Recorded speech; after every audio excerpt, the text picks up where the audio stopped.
Zechariah chapter 13. In that day a fountain shall be opened for the house of David, and for the inhabitants of Jerusalem, for sin and for uncleanness. It shall be in that day, Says the Lord of hosts, that I will cut off the names of the idols from the land, and they shall no longer be remembered. I will also cause the prophets and the unclean spirit to depart from the land. It shall come to pass that if anyone still prophesies, then his father and mother who begot him will say to him, "You shall not live, because you have spoken lies in the name of the Lord." And his father and mother who begot him shall thrust him through when he prophesies. And it shall be in that day that every prophet will be ashamed of his vision when he prophesies. They will not wear a robe of coarse hair to deceive, but he will say, I am no prophet. I am a farmer, for a man taught me to keep cattle from my youth. and one will say to him, What are these wounds between your arms? Then he will answer, Those with which I was wounded in the house of my friends. Awake, O sword, against my shepherd, against the man who is my companion. Says the Lord of hosts. Strike the shepherd, and the sheep will be scattered. Then I will turn my hand against the little ones, and it shall come to pass in all the land, Says the Lord, that 2/3 in it shall be cut off and die, but 1/3 shall be left in it.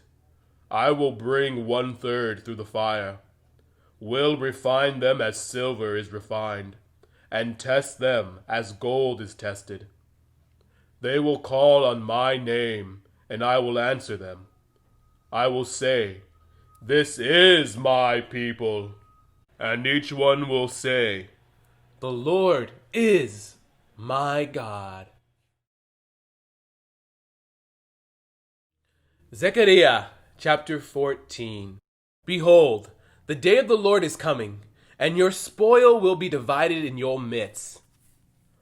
For I will gather all the nations to battle against Jerusalem. The city shall be taken, the houses rifled, and the women ravished.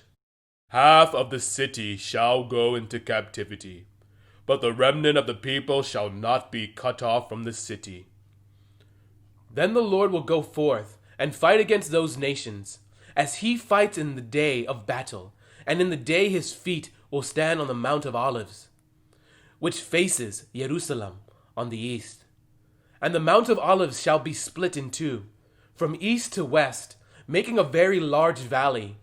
Half of the mountain shall move toward the north, and half of it toward the south. Then you shall flee through my mountain valley, for the mountain valley shall reach to Azel. Yes, you shall flee, as you fled from the earthquake in the days of Uzziah, king of Judah. Thus the Lord my God will come, and all the saints with you. It shall come to pass in that day that there will be no light. The lights will diminish. It shall be one day which is known to the Lord, neither day nor night. But at evening time it shall happen, and it will be light. And in that day it shall be that living waters shall flow from Jerusalem, half of them toward the eastern sea, and half of them toward the western sea. In both summer and winter it shall occur. And the Lord shall be king over all the earth. In that day it shall be, the Lord is one, and his name one. All the land shall be turned into a plain from Geba to Rimmon, south of Jerusalem. Jerusalem shall be raised up and inhabited in her place, from Benjamin's gate to the place of the first gate and the corner gate, and from the tower of Hananel to the king's wine presses. The people shall dwell in it, and no longer shall there be utter destruction, but Jerusalem shall be safely inhabited. And this shall be the plague with which the Lord will strike all the people who fought against Jerusalem. Their flesh shall dissolve while they stand on their feet. Their eyes shall dissolve in their sockets, and their tongues shall dissolve in their mouths. It shall come to pass in that day that a great panic from the Lord will be among them. Everyone will seize the hand of his neighbor and raise his hand against his neighbor's hand. Judah also will fight at Jerusalem, and the wealth of all the surrounding nations shall be gathered together, gold, silver, and apparel in great abundance. Such also shall be the plague on the horse and the mule, on the camel and the donkey, and on all the cattle that will be in those camps. So shall this plague be.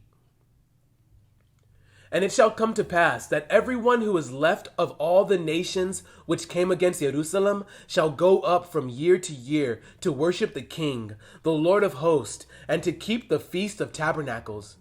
And it shall be that whichever of the families of the earth do not come up to Jerusalem to worship the King, the Lord of hosts, on them there will be no rain. If the family of Egypt will not come up and enter in, they shall have no rain. They shall receive the plague with which the Lord strikes the nations who do not come up to keep the Feast of Tabernacles. This shall be the punishment of Egypt and the punishment of all the nations that do not come up to keep the Feast of Tabernacles. In that day, holiness to the Lord shall be engraved on the bells of the horses. The pots in the Lord's house shall be like the bowls before the altar. Yes, every pot in Jerusalem and Judah shall be holiness to the Lord of hosts. Everyone who sacrifices shall come and take them and cook in them. In that day there shall no longer be a Canaanite in the house of the Lord of hosts.